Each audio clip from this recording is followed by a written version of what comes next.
Have you ever heard the phrase, sticks and stones may break my bones, but words will never hurt me? Well, interestingly enough, according to the National Institute of Health, around 8 million or 14% of deaths worldwide are attributed to mental health disorders. In comparison, cancer kills approximately 9.5 million people per year. Hi, my name is Joshua Olive, and like millions of other Americans, I suffer from a mental disorder called ADHD. Today I'm going to inform you about mental health, mental illnesses, and why it's important, and change your perspective about mental disorders and people who suffer from them. So what is mental health? Well, according to the World Health Organization, mental health is defined as a state of well-being in which an individual realizes that his or her own abilities, can cope with the normal stress of life, can work productively, and is able to make a contribution to his or her community. So some of the most common things I get from people without mental health disorders are comments like, just stop being lazy, just be happy, just stop worrying. And the one that takes me off the most is, you have it so good. I have it worse than you. I'm fine. Well, that makes no sense at all. Money doesn't buy happiness, and money can't buy your way out of a mental disorder. It just comes with your genetics. So what are mental illnesses? And why are they so detrimental? So according to Psychiatric Association, mental illnesses are health conditions involving changes in emotion, thinking, or behavior, or a combination of these. Mental illnesses are associated with distress and or problems functioning in social, work, or family activities. And a great example of this would actually be me. So imagine living with all these symptoms on a daily basis.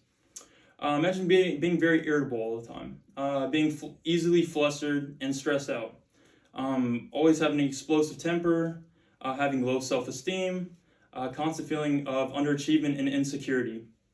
That's just the emotional side of ADHD. There's also the restlessness and inattentiveness that ADHD brings too. And if that doesn't sound bad enough, there's this little voice in your head that just doesn't shut up until you find something extremely stimulating or a drug to fix it. Because my brain won't shut up, I have to constantly take my meds to calm my brain down, and that allows me to get stuff done. The positive with that is that the boring stuff is actually easier to do. But the downside with that is all the things that used to be really cool and got my attention, those things are just amplified with the medication.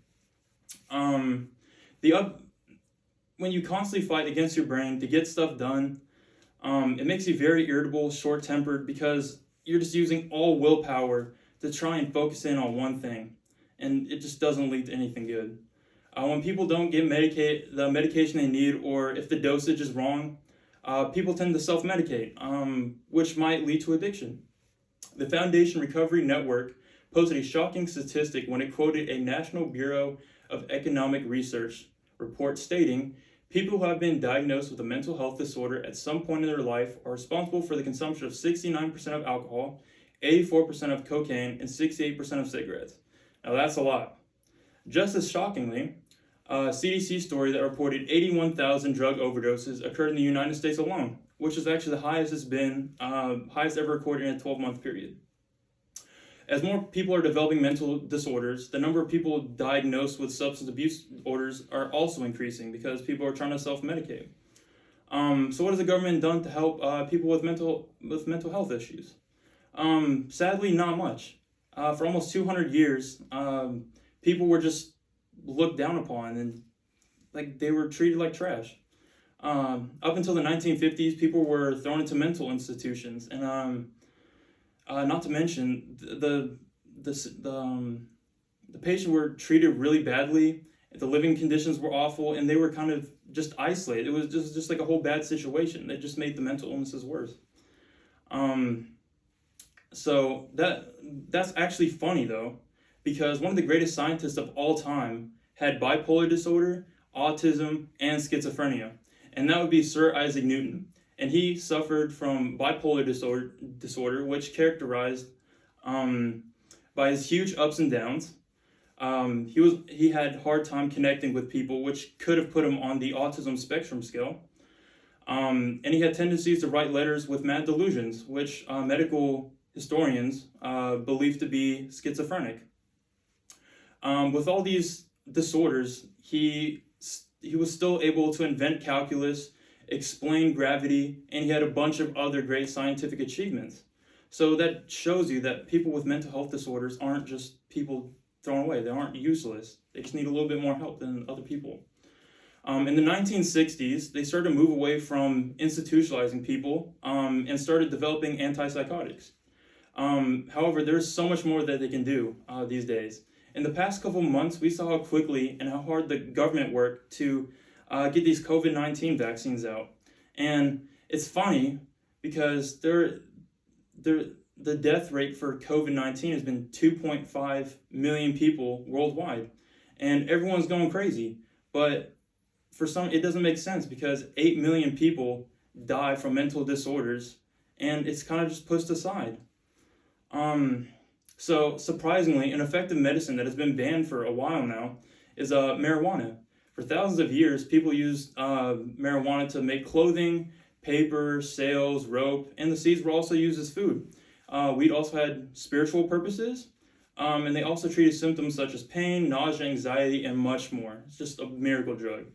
The government should take a long look over the Substance Act of 1970 because the purpose of this act was not to help people not do drugs, not to abuse them, but it was actually to disrupt the hippie and black communities. So I know this sounds like a joke, but according to top Nixon aide John Ehrlichman, we couldn't make protesting the war or being black illegal. He also stated that these were Nixon's major motivation behind getting these acts passed. That's just sad, and honestly, it shouldn't be that way. Suicide numbers in our veteran populations are the highest in history right now. In recent clinical trials, researchers have found that both marijuana and MDMA, both Schedule 1 on the Controlled Substance Act, which means that they have no medical value and they have high thing of addiction. It shows that these actually help people with PTSD and social anxiety. Like those actually help with the things, even though they're Schedule 1. But I don't want to go too far down the rabbit hole in the legalization of drugs because that's an entirely different topic on its own. But this is important to discuss because the government has put a big stigma, a negative stigma on drugs.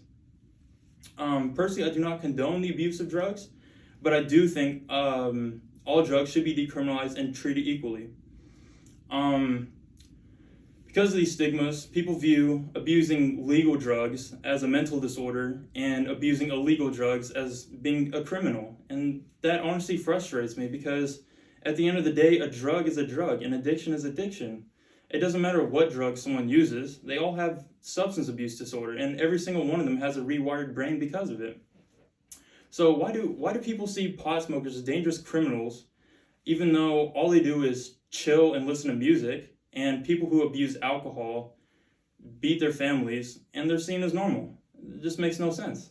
The funny thing is that almost all the drugs in Schedule 1 are more therapeutic than alcohol and tobacco. But until the people come together and make a push for better mental health care and treatments, the government will not budge. And if people do come together and show that they want reform, they most likely won't budge. You can actually see this in the legalization of marijuana. 68% of Americans want the legalization of marijuana, but the government still refuses to legalize it. And that's just sad because they're supposed to be representing the people and what they want. Anyway, that is also another whole different topic that I'm passionate about and riles me up, but I'll get straight to the point and to the conclusion. In conclusion, mental health is honestly seen as a joke to most people who don't have mental health disorders. There's so many bad things that happen when mental health disorders or mental health just goes untreated and just pushed aside. I hope I change your viewpoints on mental health for the better, and show how it's important to educate yourself about mental health and mental illnesses. Thank you.